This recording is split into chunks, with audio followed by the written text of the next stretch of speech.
Assalamualaikum warahmatullahi wabarakatuh. Perkenalkan, nama saya Mita Febi Nadia, NIM 120070009, Prodi Perbankan Syariah, Fakultas Ekonomi dan Bisnis Islam, Institut Agama Islam Negeri Pontianak. Di video ini, saya akan menjelaskan bab 6 tentang hak dan kewajiban warga negara. Ada 3 sub pembahasan, yaitu pertama, pengertian warga negara, kedua, pengertian hak dan kewajiban warga negara, yang ketiga, hak dan kewajiban warga negara dalam Undang-Undang Dasar 1945. Yang pertama akan menjelaskan pengertian warga negara.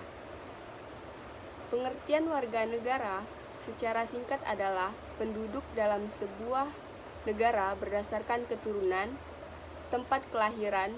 Mereka punya hak dan kewajiban penuh sebagai warga negara itu.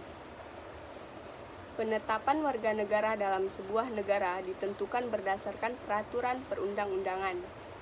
Pasal 26 ayat 1 Undang-Undang Dasar 1945 yang disahkan oleh undang-undang sebagai warga negara. Yang dimaksud dengan orang-orang bangsa lain adalah peranakan Belanda, Tionghoa, tanah airnya, dan bersikap setia kepada NKRI. Yang kedua, pengertian hak dan kewajiban. Nah, untuk pengertian hak dapat dipahami juga sebagai HAM. Undang-Undang 39 tentang HAM. HAM adalah seperangkat hak yang melekat pada hakikat dan keberadaan manusia sebagai makhluk Tuhan yang Maha Esa dan merupakan anugerahnya yang wajib dihormati, dijunjung tinggi, dan dilindungi oleh negara hukum dan pemerintah dan setiap orang demi kehormatan serta perlindungan harkat dan martabat.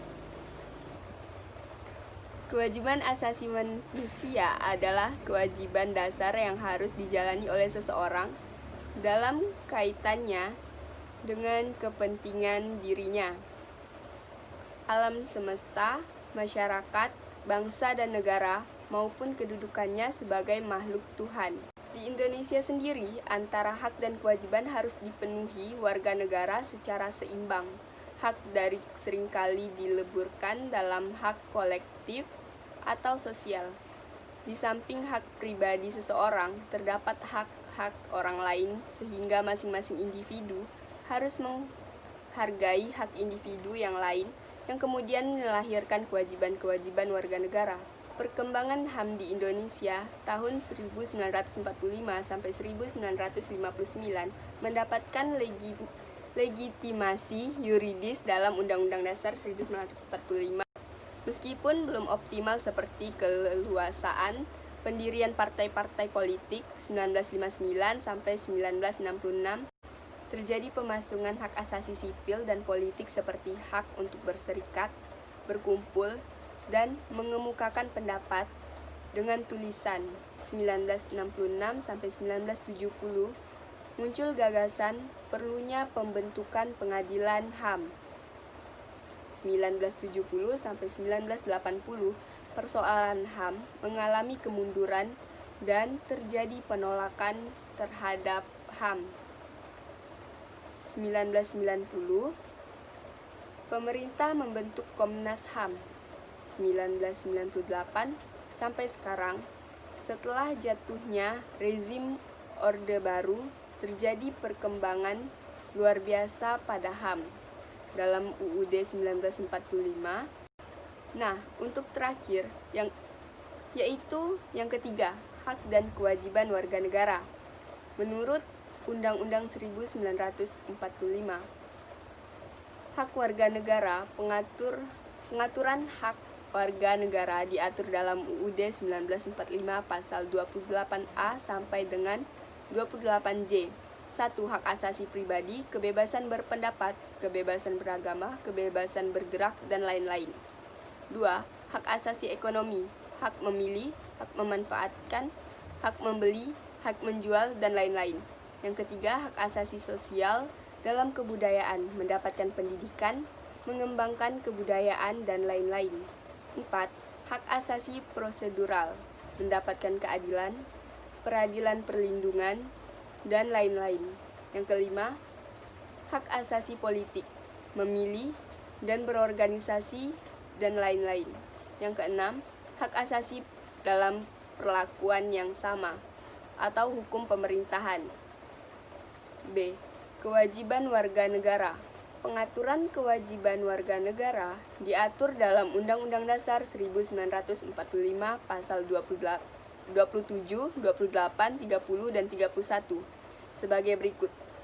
Membayar pajak, menjunjung hukum dan pemerintahan, menghormati HAM lain, tunduk kepada ketetapan undang-undang, ikut serta dalam usaha pertahanan nama-nama negara, melaksanakan sistem pertahanan dan keamanan rakyat semesta, mengikuti pendidikan dasar, serta taat kepada negara.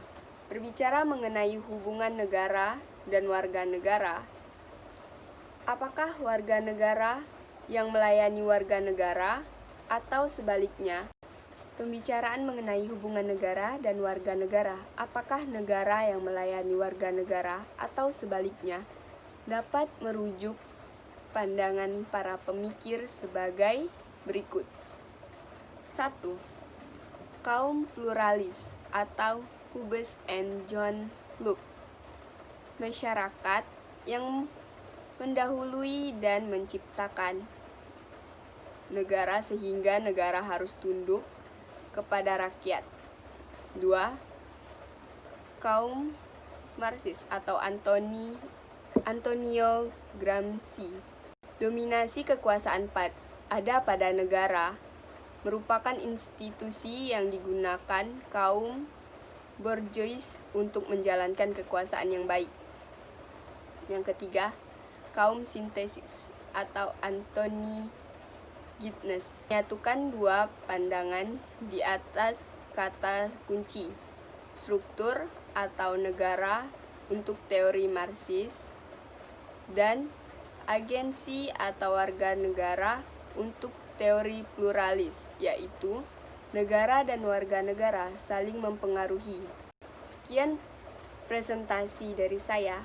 Maaf apabila ada kata-kata yang salah. Wassalamualaikum warahmatullahi wabarakatuh.